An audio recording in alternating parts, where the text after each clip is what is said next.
dame dembe de bagaye ba chungling ni ne prasechene yanda sula ni be du shuji tenla ni brazo dresovande Chedan raji kana madu chedan dambe cheso jebana Vindra shiru gyuba nisene tunsan lishe domdre sovande Dedan dengi duma tamji bayon singe shile jonsen Tome meba kombe pijon Tebe paru sendire sovande Sende chanjuru yinbe vebe se samembra nine radote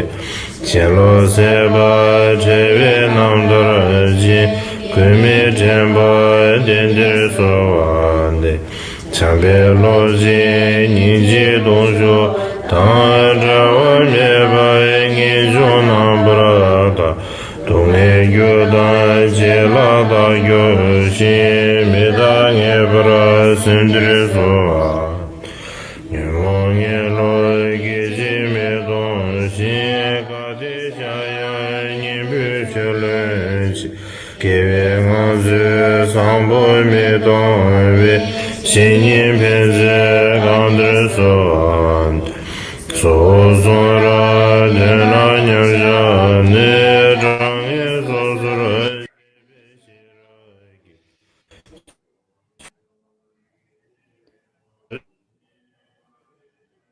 Jubra Vijay Bangede Tambra Jete Soha Timbra Chala Zishi Jiji Loi Mena Daba Namji Sanjirane Gela Jove Lodre Givede Nyosong Ora Zede Soha Tedra Yende Jile Gekando Yende Jebe Chashi jube lusun tene bagama baye gomba zonje sho.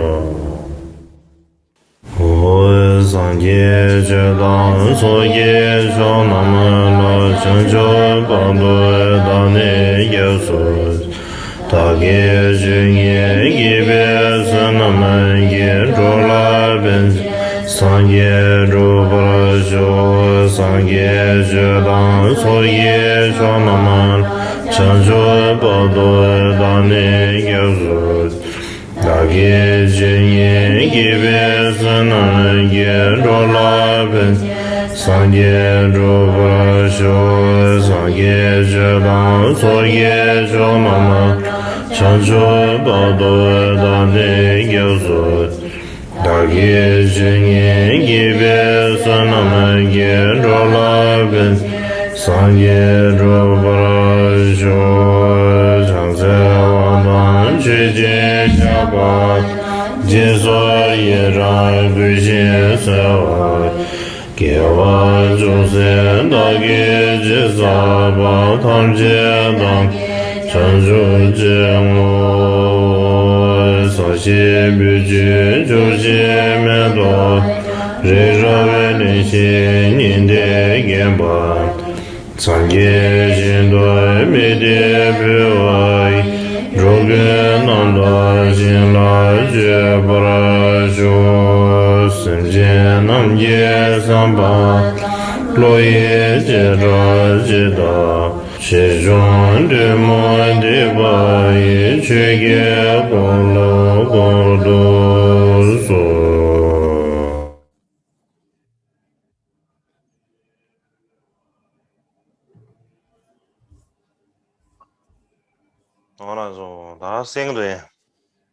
Can you hear me?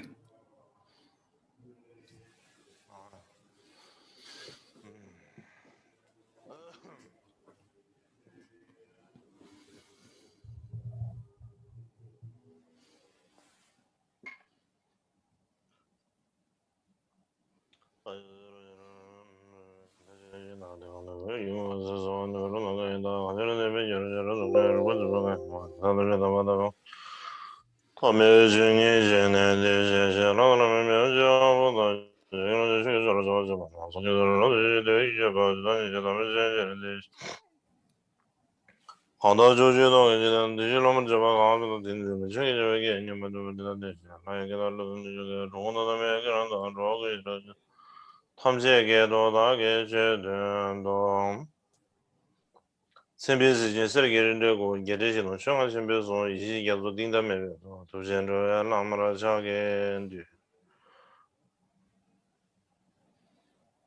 人工 소매미를 담에서 어림이랑 일로를 좀만 좋은데 신구신을 보던 저봐 용재라마 유바자라 시작하나 키르비 어제 저별로 요즘 지내나 야외대 먹으면서 저봐 그 유름 보자라 장자로 반대도 주장하는 거 좋아라마가마 봐 영으로 그 주는 수시변이다 그래 그게 저거 언제 수시변이 좀 네, 저르지 그 벤드는 다음에 도지 경화라 저 시제선의 남자당에게 서로 공부를 랭링 버 대주자라는 미고가 좀 이기도지 잘라 장자로 만에서 말은 보세요 나게 지구를 배매 되죠 거진 신벽 원해지 손데 구성도 영어로 자고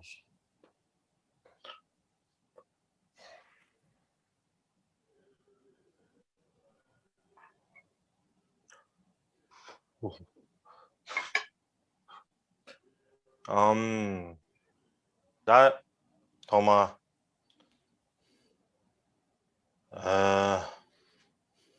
아주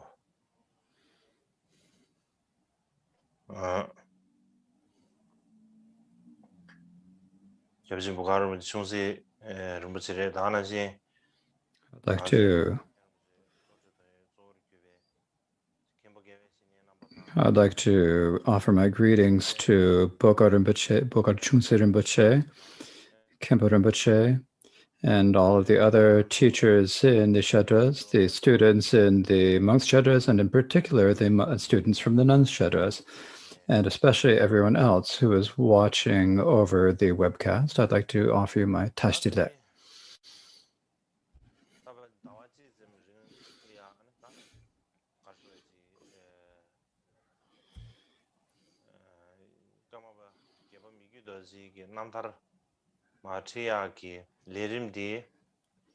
For the last month, we have had this program of teachings on the eighth Karmapa's autobiographical verses, Good Deeds. And we're coming to a close of this program. And at first I thought I should teach it, but then I thought I probably can't teach it. And the reason I thought I wouldn't be able to teach this text is that it's because the actual topic of this teaching would be very difficult and very complicated. And it also is a long time for the long duration of the teaching. I think that it's the longest teaching that I have given in my life.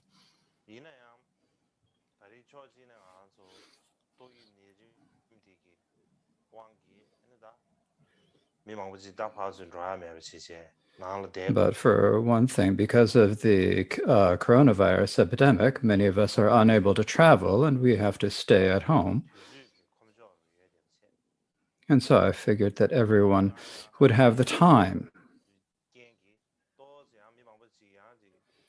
And also because of the epidemic, more people are finding that their minds are turning more towards the Dharma. And they're developing more of a wish for freedom from samsara. And so I thought I would take this opportunity and give some teachings, and I thought that this would turn out well if I did so. And so today, other than we have one day tomorrow, but today we're basically completing it. But actually, I missed one day. I originally planned to say 21 days, but I missed one. And at first I thought maybe we should increase it by 3 days, but looking at the way I'm feeling, it's probably wouldn't be good as I've put so much energy into this that I'm not feeling so well. So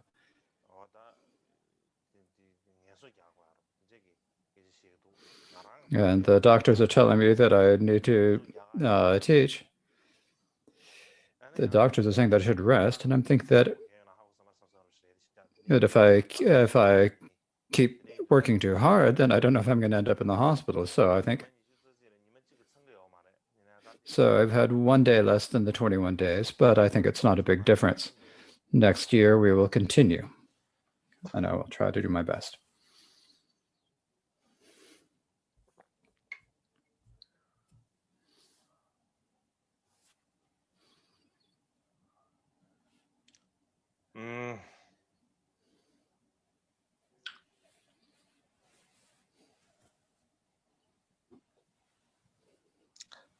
다들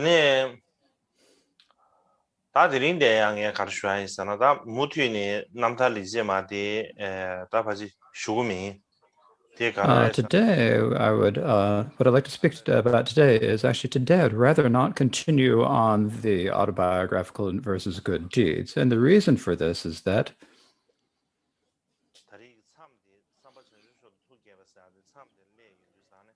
we've gotten to this point of the raising bodhicitta, and if we continue with the practice of training in bodhicitta, there are many different subtopics there. And so I think that if we continue from that point next year, I think if we leave it at this point of the rousing bodhicitta, I think it's an easier place to leave it. And because if we continue, since there are many different subtopics, so next year we won't really remember exactly where we left it off. And so I will not continue speaking about the autobiographical versus good deeds, but I would like to elaborate on what I said yesterday or the other day to continue on that, to continue the discussion we began the other day.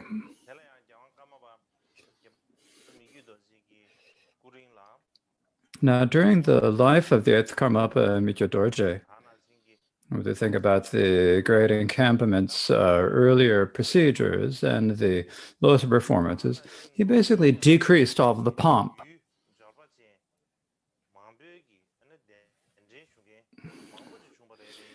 And also, many people invited him to the wealthy regions of Amdo and Kam, but he did not go.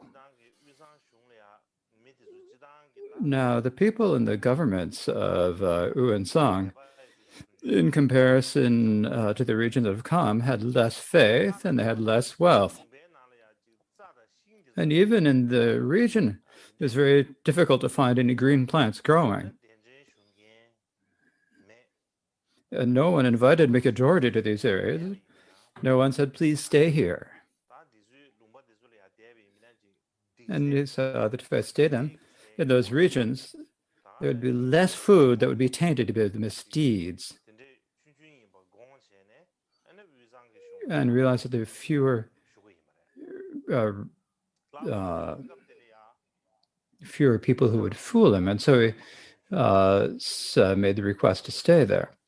Now, in the region of Unsang, there are many different lords in Unsang. This is during the time of the Tsangpa kings. Is the end of the Rinpong dynasty, and the beginning of the Tsangpa dynasty. And so at that time,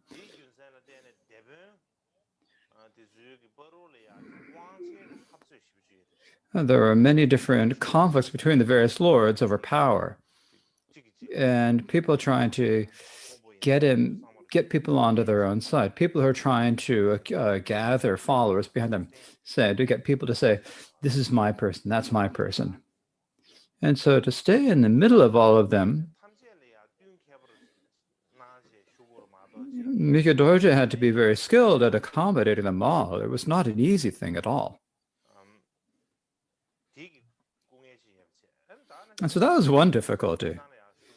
And also, when Mykyo Dorje was staying in Utsang, he would stay in isolated places in mountain retreats where most of the time there was less fighting and less problems. And so this is where he primarily stayed. And so for this reason, among his entourage and attendants, there were many people who thought, in Kam and Kongpo, The people have a lot of faith in the Karmapa. And it's a country, these are regions where there's a lot of freedom. So instead of saying there, he's in Utsang, where people don't have a lot of faith and there are few offerings. And why are we staying in a place like this? If we stay in such a region, this activity can't flourish the way it would as if he stayed in other regions. And in addition to that, it doesn't have a lot of freedom. He has to always accommodate others. And so basically, he's just making difficulty for himself. He's making hard for himself. So many people thought this, and some were unable to tough it out. They weren't able to stay with the Karmapa, and they would return to their own homelands. And I did mention this the other day, so it's just kind of continuing the same discussion. Well, so when we look at these situations I've just described,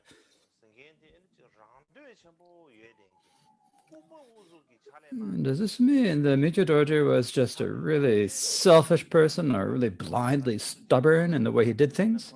Someone who didn't listen to anyone? Someone who only did what he wanted or what he was interested? Is that the type of person he was?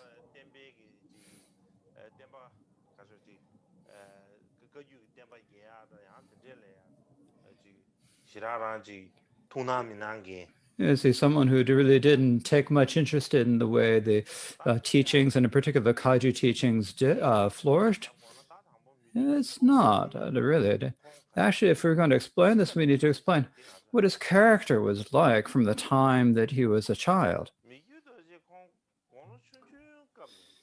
From the time he was a little child, Mikyo Dorje was a person who stood his own 2 foot, just as his character. He had a really particular character. That's the way he was. He was very able to, he could hold his own ground, very independent. And so he really wasn't anyone who listened to what others people said or thought. It is for these reasons that, for example, when he was invited by the Ming Emperor, he didn't go. Most of the people in the encampment said he should go, but Mikyo Dorje said he wouldn't go. Even the steward, the Changzi, at that time of Mikyo Dorje, the Changzi, the steward, said that he should go to China and did various things in order to get him to go. Similarly, when he followed his gurus, including Sangye and Nimbo Rinpoche, if he had followed the wishes of the people in the encampment, he wouldn't have been able to do so. But Mikyo Dorje himself knew that the gurus, including Sangye and Nimbo Rinpoche, were authentic gurus, and that that they would be able to give him all the teachings. Likewise, he realized that the Shama Chuda Yeshe was going to pass away. Otherwise, he would have been Mikyo Dorje's tutor. Likewise, during the time of 7th Karmapa Chuda Gyatso, the pomp associated with a great encampment was much greater. And so he packed it all away, and Mikyo Dorje himself decided what he wanted to do himself. Now, no one suggested that he should do this, and probably no one could have suggested them to him. Who would be able to say to him, you should pack up all of the things of the great encampment? No one could have said that to him. And so for these reasons, so he is so firmly independent and a very, what do we say, a very hard character. He had a really particular character. And he was someone who really made firm decisions. And so for that reason, at some point, the 7th Karmapa Chudachats who had passed away, and there are many different problems that arise. And so the situation for the great encampment came into a bad state. And so it seems like that for a time, there's really a very bad time for the great encampment. But in particular, but then it gradually improved and had a great purpose. And then it was because of his kindness that many new karma camps and philosophical colleges that were even better than during the time of the previous karmapas were established. Even in the Great Encampment, there was a Sutra College, Karma Shunluk Ling, and a Tantra College, Richin Kaza Ling. There are also 300 to 400 one-person tents for people doing meditation retreats. So these are one-person tents. There's an area set aside for people doing a retreat, and they had small tents, and these were called one-person tents. And so there were between 300 and 400 people who put up such one-person tents. And the people doing these were called so these retreatants would not they would not lie down to eat at night. They wouldn't sit down. Just as we do during the three-year retreat, when you go to sleep at night, you sit up seated at night. You wouldn't lie down and put your head on a pillow like a regular person sleeping.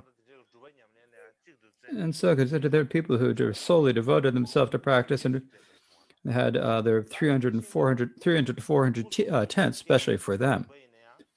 And also when arranging the shrines, they have very elaborate arrangements. And particularly during the time of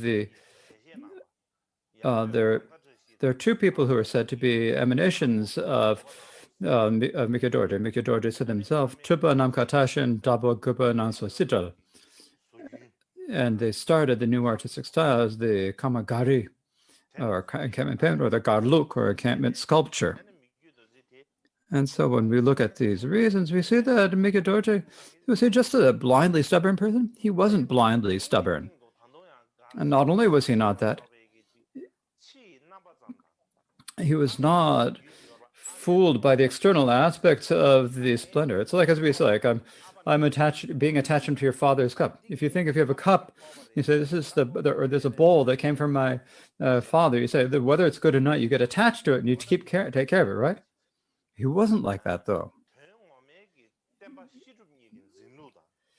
He really put his energy into the upholding the actual ways of upholding the traditions of both scripture and practice and spreading Tibetan culture. He worked very hard for these purposes.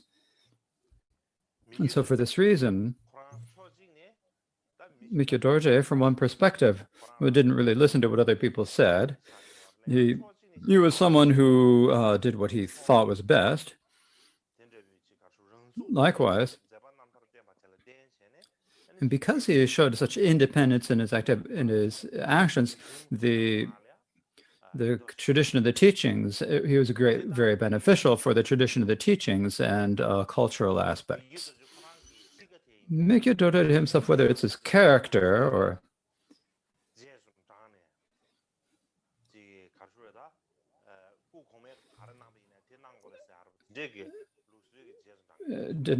he was not someone who followed old traditions. He was not someone who just followed blindly the old traditions of the previous masters. Instead, he changed things for the times, and he enjoyed starting new traditions. And so, how can we know this? So, for one thing, we can look at it is by looking at his activities, and in particular, if we look at text called "Instructions for the Lord of Kuropa and his nephews." And so what it says in this text is,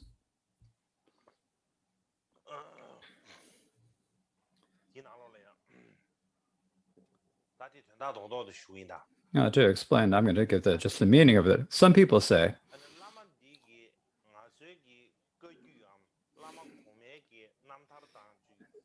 if this Lama doesn't follow the teachings of our, this Lama should follow the examples of of the previous Karmapas, but he doesn't. He doesn't match the teachings of the karma of the previous of the old traditional lamas or of whatever tradition.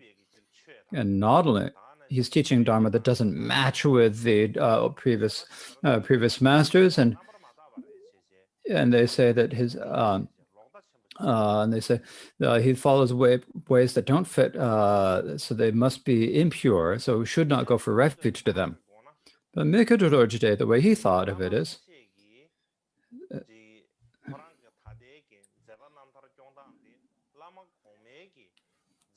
if some people say that that his way of doing things is different from his predecessors, and if it's becoming doing different things, but just merely saying this does not necessarily mean that his activities were impure. And the reason is because he has to accommodate the needs and proclivities of sentient beings. And so and so there have to be infinite ways to tame all the different people who need to be tamed. And so for that reason, some people need to act in accord with their disciples and in accord with their time, and use their wisdom, love, and power to act in the way, in a new way to serve the teaching. This is something that actually would have a lot of faith, and it's not something we should criticize him, because the activities and examples of the administrator are solely for the sake of us benefiting sentient beings. And so you need to look at who is best at benefiting sentient beings, who is the greatest at sentient beings. We shouldn't just, instead of looking at necessarily what was done in the past, how things were done in the past, you need to look at the time and at the students. And if we look at this teaching, he said he was not someone who merely followed old traditions. He reformed things to match a new time and new students. In particular, during the time of Mikhail Dorje, many people within the Kagyu tradition criticized Mikhail Dorje because his way of describing the view was different than the way of the previous Karmapas. They said it didn't match the teachings of the previous Karmas. And the reason for that is that, I think during the time of the third Karmapa Dorje and the seventh Karmapa Chudajatso,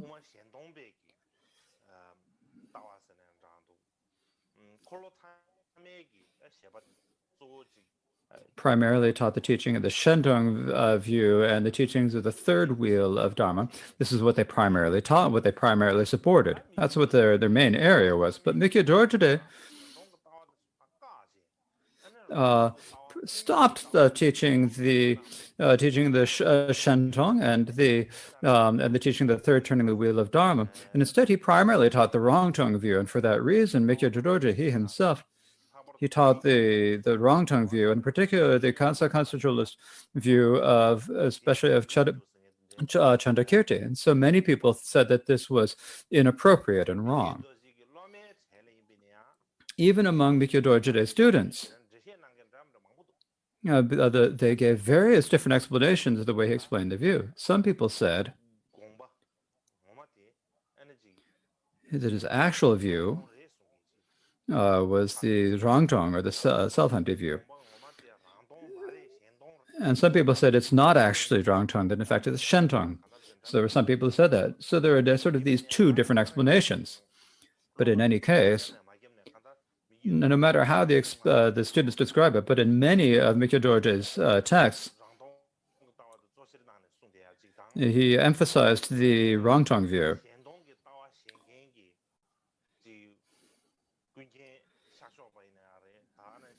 And he would make a lot of refutations of Shentong teachers such as Sha Chokpa and Golo Tsawa. And so the way Mikhail Dorje explained his view was different than the way his predecessors. So that is why many people said this. But that's discussion. So I will speak about that topic more next year. I will not. So I don't need to speak about it now. In any case, Mikhail Dorje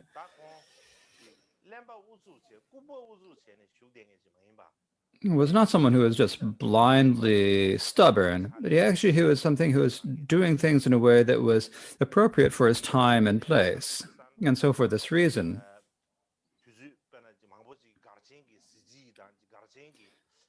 if we think about, and so he was really not distracted by the pomp of the encampment and so forth, and instead he really focused on the teachings of the great encampment. And he also thought about the culture and the sciences and the knowledge of Tibet, and he did a lot to preserve these as well. And so among these, there was the Kamagati style of artistic style, which became a really special Tibetan style. So today I'd like to digress from Bhikkhu Dorje's life story and speak about the Kamagati. But generally, when we talk about painting and talk about the Kamagati, it's actually it's a large topic, and it's something that really needs to be to a lot of research. Now, I only had one day to research this.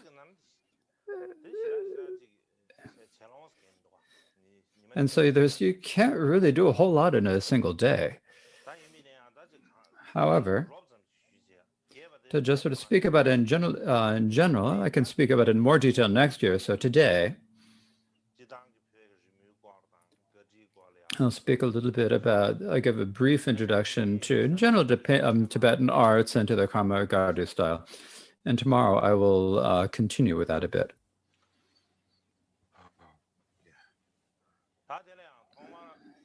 So first of all, the Kamagati or Kamagati, I'd speak about the term first. Usually in writing we see it. This is a Gaji. So the way it speaks, that he gave the Tibetan spelling there. It's often written as Gaji, but I think you should do in painting. I think it's better to say Gaji. And the reason for this is when you say Gaji, it means encampment writing. And so it could be considered like a new style of calligraphy or handwriting that developed in the Great Encampment. It's like different. So there's a particular handwriting style called the handwriting, and it can be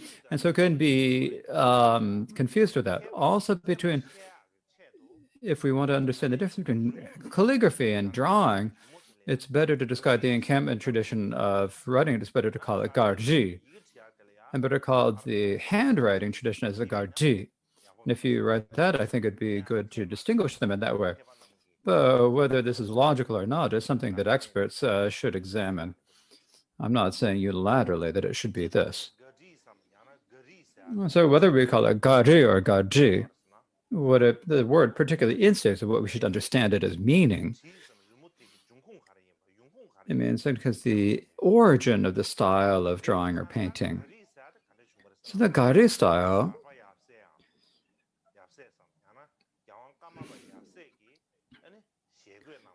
developed under the instruction and direction of the Karmapa and his heart zones by augmenting earlier Tibetan artistic techniques with techniques and styles from other cultures, and so developing a new style in that way. And then with the continuous support, directly and indirect, and assistance of the Gyawan Karmapa and their heart zones, it spread and widely and continued. And so that's why it is called the Garji. So these are because it connected with the encampment or the Gar, it became the Garji or the Gar painting. So it is this artistic style that came from the encampment, or it is because it was from the leaders of the encampment. So it's called it was called the Garji or the encampment painting style.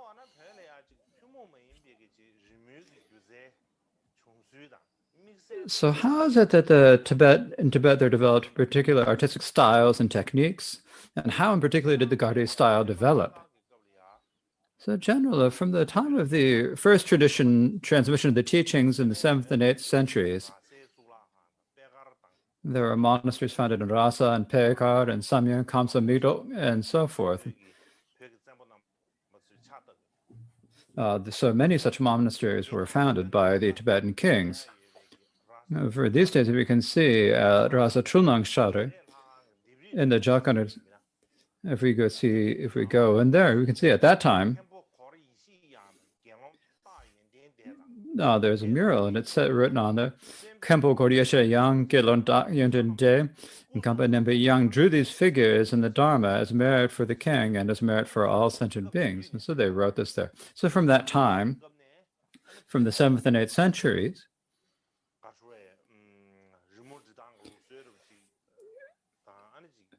there was a tradition of painting and art. And particularly these days, many scholars in Tibet say that the zhou in Lhasa, we often say that it was brought from China, but many modern scholars say examining, saying that the Lhasa Jama was probably made in Tibet itself. And so that is their hypothesis. Likewise, in 804, in the year 804, in Dakarara and Kham, this is an old Vairocana cave, and also in Kundo and Kham in Bhim Namparanse, there are carvings in the caves there.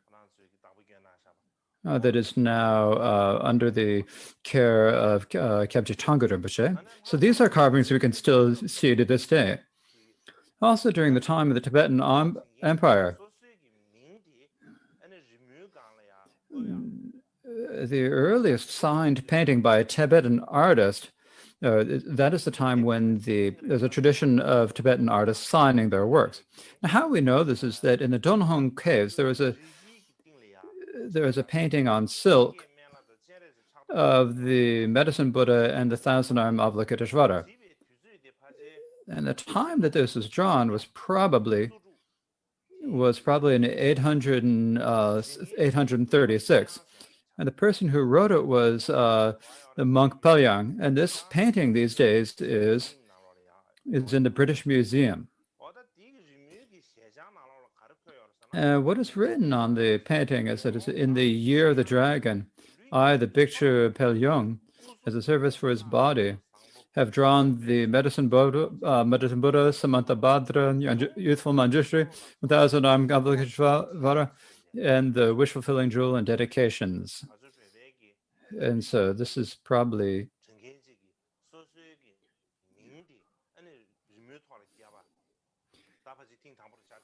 the first time that a Tibetan artist signed his own actual works. And so we can see this work now.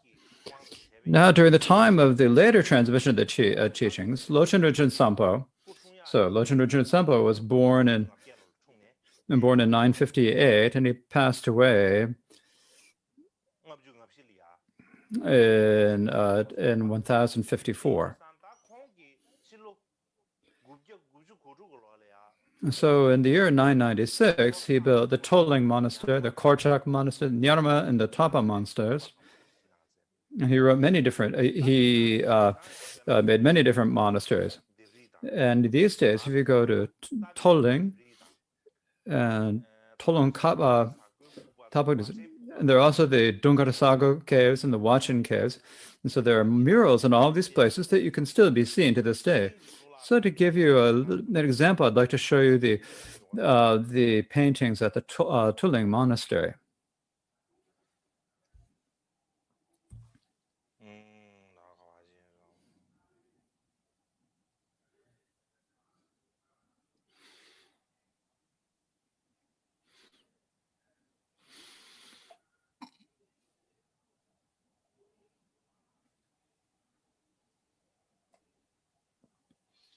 So these are the murals at Tuling Monastery. Some of these were drawn during the time of, some of these were probably drawn during the time of Lochunujin Sampo, and some were probably painted later. So Tuling Sulakan was first founded in the 10th century in 996. And then there was a monk called Ngushe, who was a terton, a very well-known terton. He was born in 1012, and in 1081 he began to build.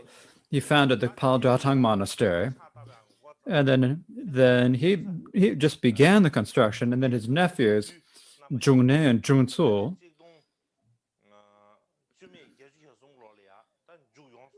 finished the construction in 1093. And so that's the Jatang Monastery.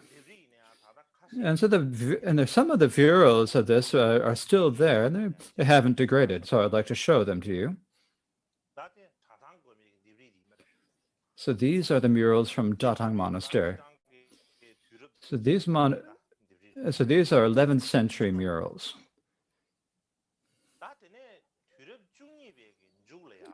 Now, at the end of the 12th century,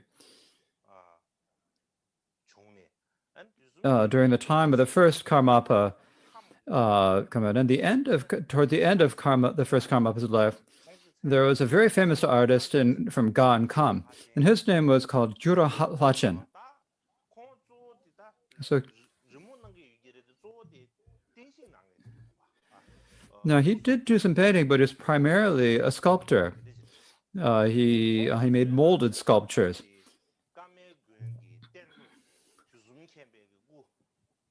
And so he made a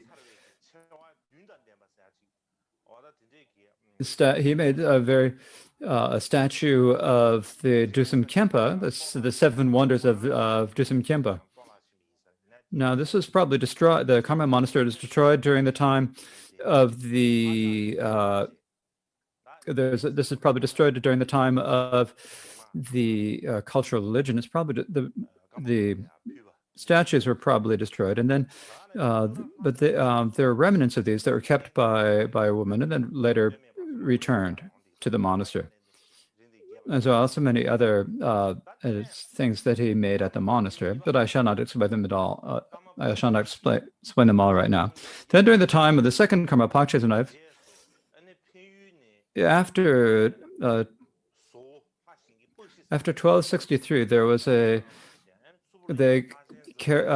invited Pakshi, an artist named Pakshi from Penyu, and they built a Buddha statue called the Ornament of the World in Surpu. It was 13 arm spans tall, and it was cast from copper and brass. So this was a cast statue, and this is probably the largest cast statue in Tibet. However, this great Buddha statue from Tsurbu, they couldn't destroy it during that because during the cultural event, because it was such a solid statue that they couldn't do that, and so they didn't destroy it then. But then during the 1970s,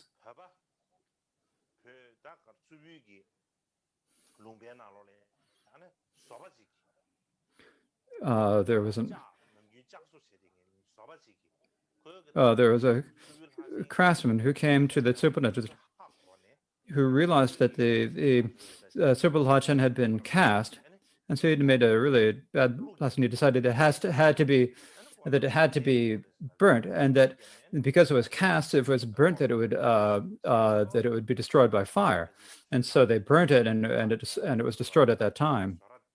So it would have, but it would have survived, except for this person making these plans and now, of course, there are many wondrous stories about these stories about the construction of the great statue in Tsurpu. Now, in the year 1306, in the 14th century, the Shalu Serkan, the murals from that monastery are still extant. I'd like to show them to you as well. So these are the murals from the Shalu monastery. So these are the 14th century paintings.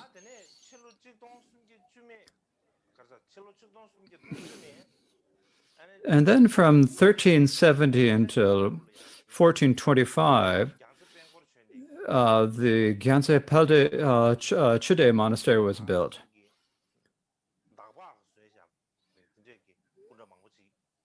And this had many different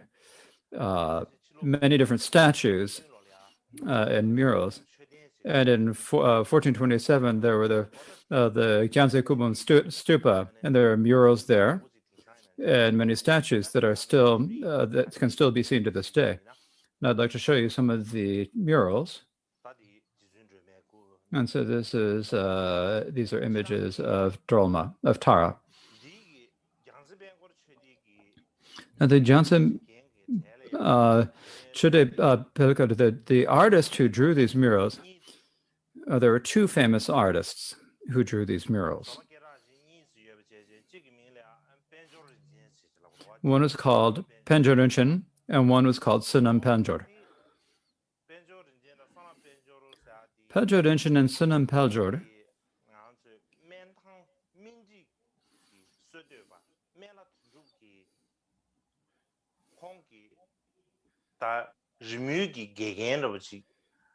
were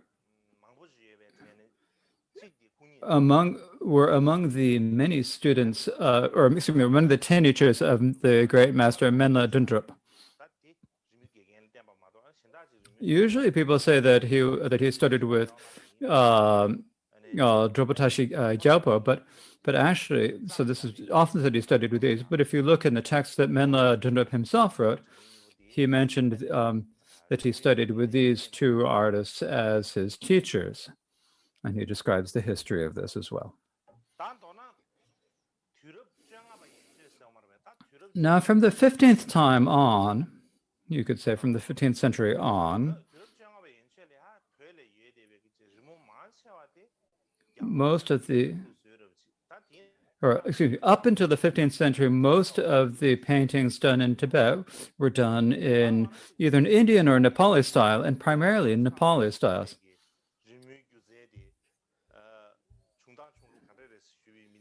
So if you wonder then, when did a particular Tibetan style of art develop and the particular Tibetan techniques begin? There was a Bhikshu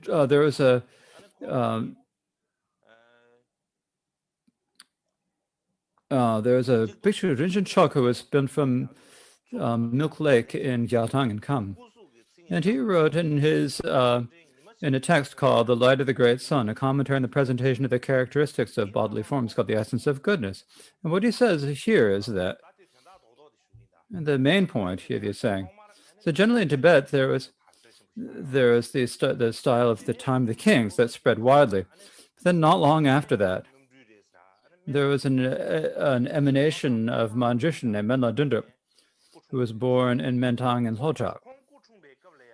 And at the time that he was born in that region, there was a large deposit of vermilion. So vermilion, when you're painting, you use a lot of vermilion, and also when you are making stamps, this is used to make the ink. It makes a red ink. So he found a great deposit there. Later, he had a wife. And so he was a layperson, he had a wife, and so he and his wife didn't get along, and so he had to leave the region and go to another region for some reason. And so when he had to go, in the end, he went to Tsang. And when he went to this region, this area of Tsang, it's a Yuchan, and he came to a place, and he found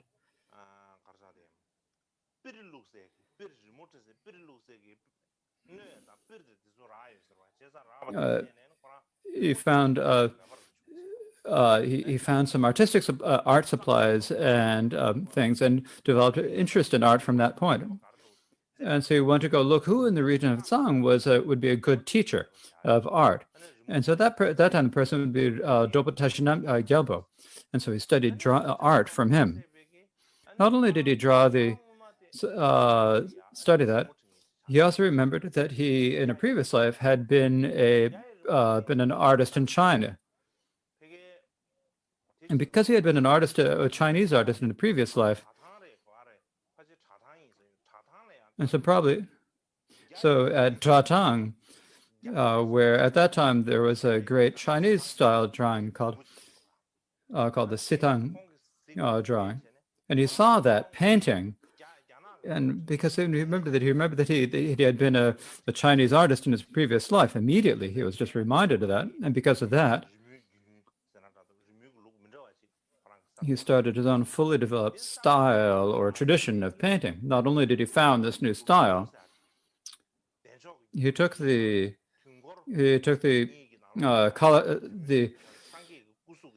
he determined the measurements and proportions according to the Kalachak and the Samvarodaya, Chaksha Samvarotantra, which described the proportions and the different costumes and accoutrements of the different deities.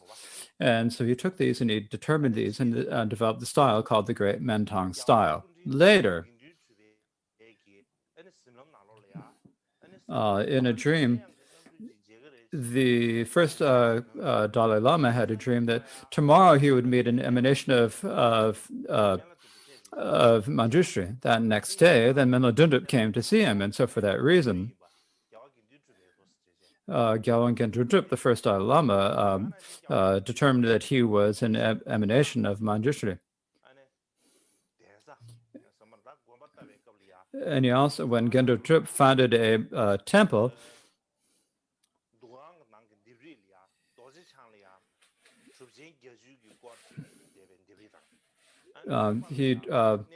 there were the paintings of Vajradhara and of the 16 Arhats, and so Mentong wrote these, drew these paintings then. So they are still, are still there, but they've grown dark, or they've been blackened over the years. They're not very clear, and you cannot really see the detail in them. You can just sort of look at it and see there's kind of a shape there. They see the form. But you can't really see the details.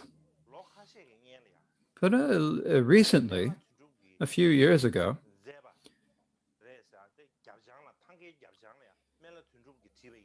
there's a tanka that says on the back that was written by Menla Dunma, and this was recently found, so I would like to show it to you.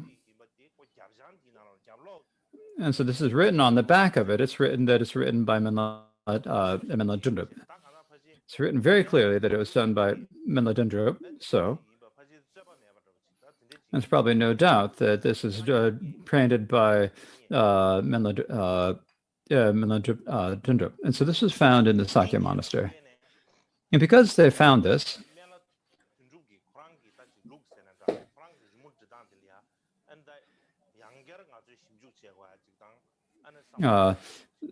now that this is found, we need to do new research into the style and the working methods of Menla Dundup. Now, there's also another person who had the same teacher as Menla Dundup. It was basically one of Menla Dundup's companions. There was another person called Khyentse Chenmo from Upper Gang and Gongkar. He and Menla Dundup had the same teacher, but he had his own separate, particular artistic style. And so for that reason, they were known as the Men and Khen traditions, or the Menluk style and the Khenluk styles.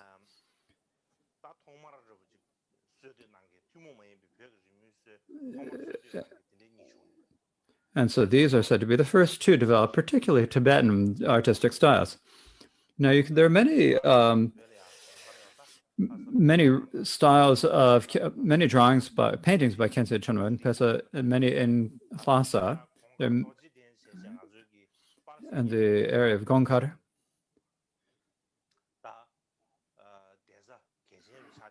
is one of the most important monasteries of the Sakyas, and there there are paintings by Khyentse Chenmo that are visible there.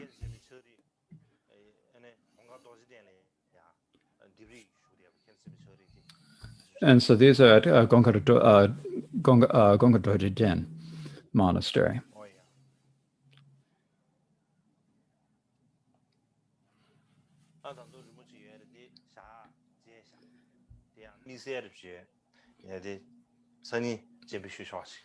Now there's another one that I forgot to show you, but I'll show you tomorrow. So when we talk about these two styles, the Menlok and the Khenlok styles, one from Menlo Dundrup, one from Khyentse Chenmo, there's also someone named Tulku Chiu. So Tulku Chiu really enjoyed studying art. Very diligent about his study.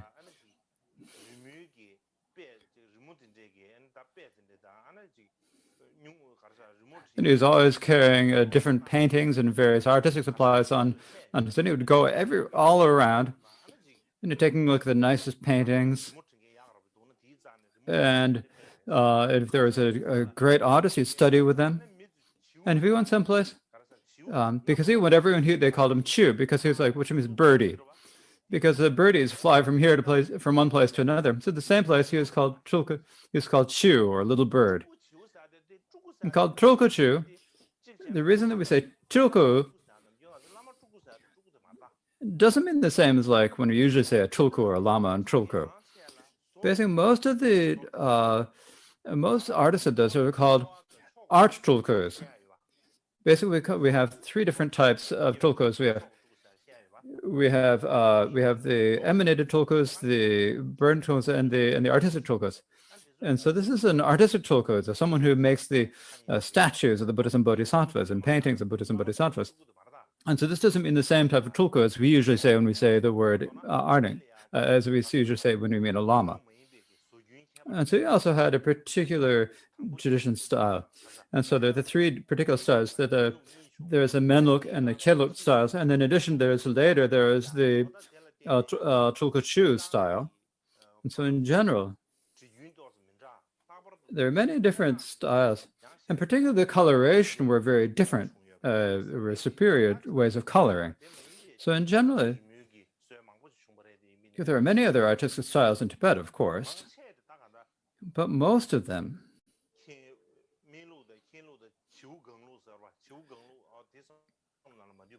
it can be included within either the Menlok style or the Khenlok style or the Chu style. So most of these, the descriptions of these are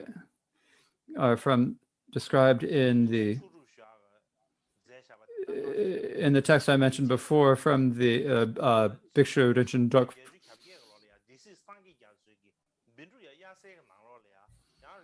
And also there was a Bhikshu Rinchen Druk who wrote about a slightly longer commentary on this.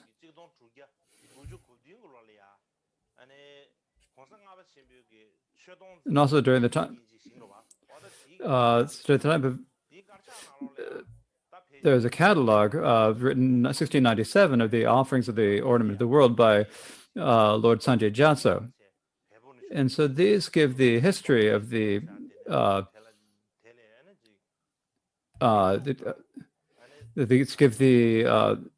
give the main historical basis for it. So this describes how from Drolpo Tashi Gyalpo had a students Menla Dundrup and Khyentse Chenmo, and they developed the two styles. And that also describes how the Chu style.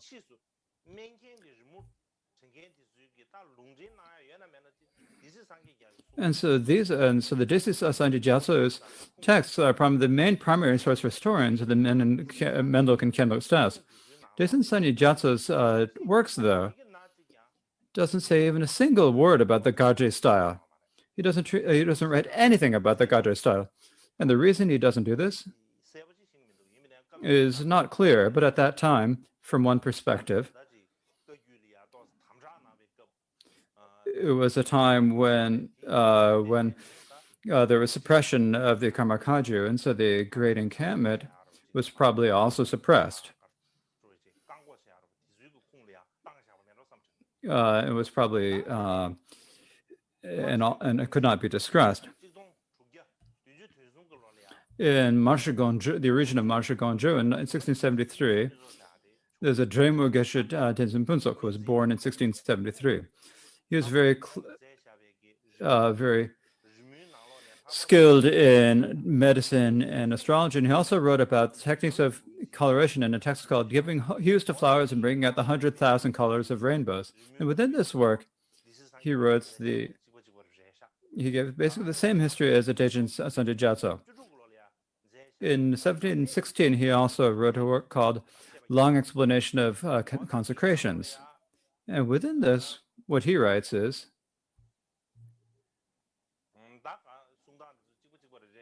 basically the same thing. It's the same as Daijin Sanjay Jiazo,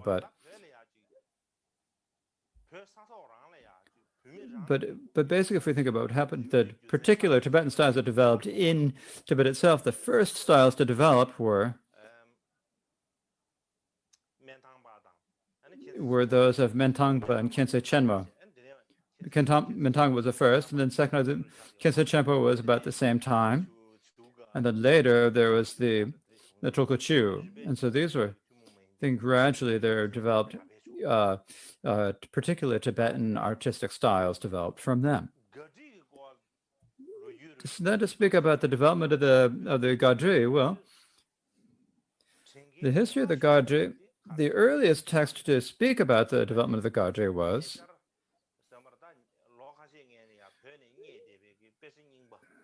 an old text just found recently in Tibet called the Light of the Great Song, and a commentary on the presentation of the characters through the bodily forms called the Essence of Goodness.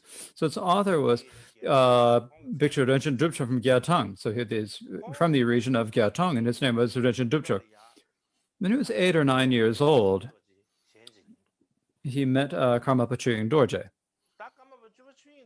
Karmapa Dorje at that time,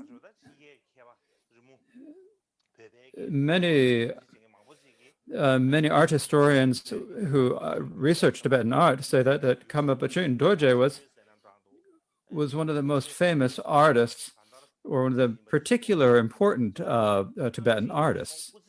Now, Chögying Dorje in the earlier part of his life, he primarily wrote in the Mendri style. And later in his life, he followed the Kashmir style and the Chinese, and he joined these two styles and he mixed the two. And so the 10th Karmapa Chögying Dorje had his own way of drawing figures and way of drawing coloration. And when you see the works, you can know immediately that it is work by Karmapa Chögying Dorje. It's a particular feature of his works. But Karmapa Chögying Dorje, if you say, was he an artist in the Gaudiya style? It's hard to say that, but I can speak about that tomorrow. I don't need to say it today. In any case, Gelon Rinchen Drupcho met Karmapa Chögying Dorje when he was 8 or 9 years old. And at that time, and so the Karmapa had him draw images of the Buddha and drawings of the 16 Arhats. And the Karmapa consecrated them and predicted that in the future he would know how to draw and paint very well and would become a great artist. Then later, when he was 20 years old, Rinchen Drupcho, the sixth Karmapa, the sixth Gyatso Nobu Sampo said, there is no one else who's continuing the Gadri style. It's a very difficult situation for the Gadri style. So other than someone called Tulku Agonedzo, so this is another one with it. Tulku Agonedzo, other than him, there's no one who's drawing in the Gadri style. So you need to go to see Tulku Azo and study painting.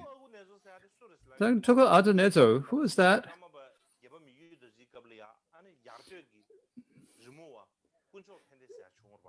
There was a student of Kunchup Pende during the time of the 8th Karmapa. So Namkha Tashi and Kunchup Pende were both contemporaries. So Kunchup Pende Now, there was a student of Kunja Pende who was an attendant of the Shama Shukenja who was called Epa Chuzu. His actual name is Yanshin Tripa.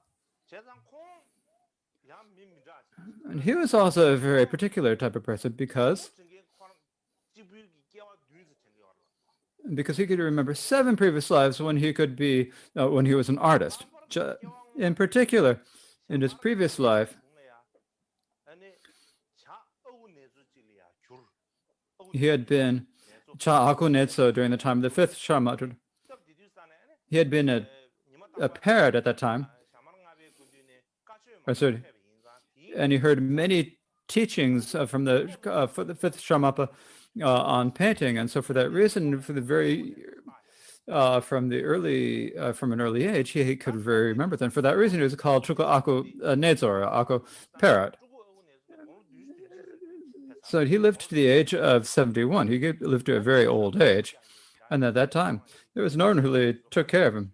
He had a very difficult time, and so when Gyatso Nojin Zambo gave him supplies, and then Rinpoche came to him and studied painting with him. And he spent 9 months studying art with him. And after that time, then he didn't continue to study with him as a teacher, and the teacher passed away.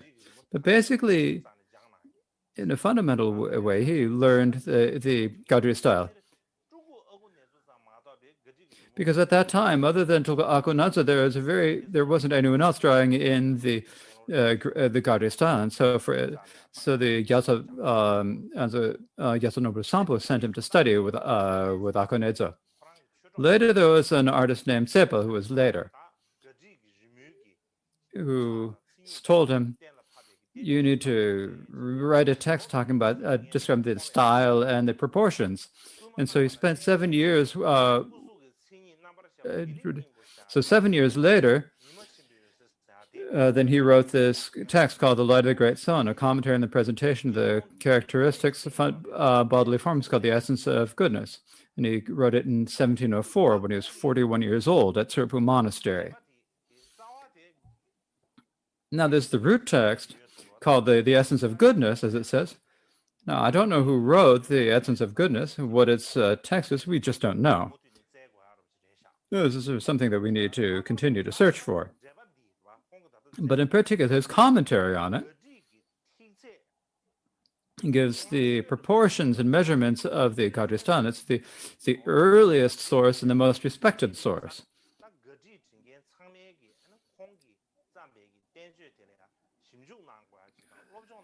So this text of his is one that all the artists of the Gardestora need to research and study. Now, at that time, we were talking about Akunezo. The 13th Karmapa Dujana wrote in a text in his collected works. What it says here, it says, during the time of the 5th Kunchinlet, there was one Nezo who later became monk called Akunezo, and he became known as skilled in art. So during the time of the 5th of the Kunchinlet, there was Akunezo, a parrot. And there's a parrot, and that parrot had a very nice voice. Later, in the next life, he became a monk and became an artist, and so he's called the Tuku Awa Nezo. And so this is what he says.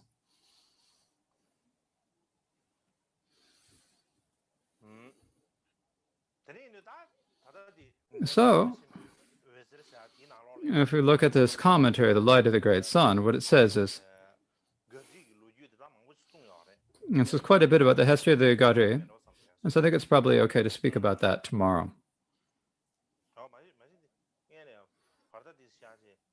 I actually better take a little bit of break, and then we'll take a break, and I'll speak about this after we come back. I don't have a lot to say, just a little bit.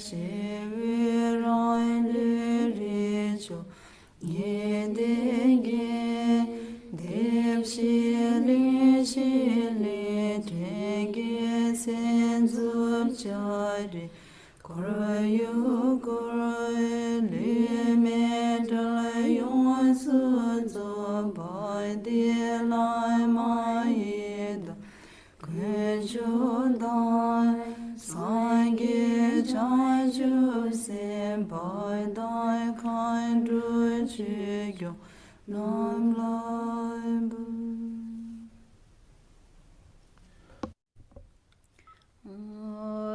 yum chen tu krai pe ma da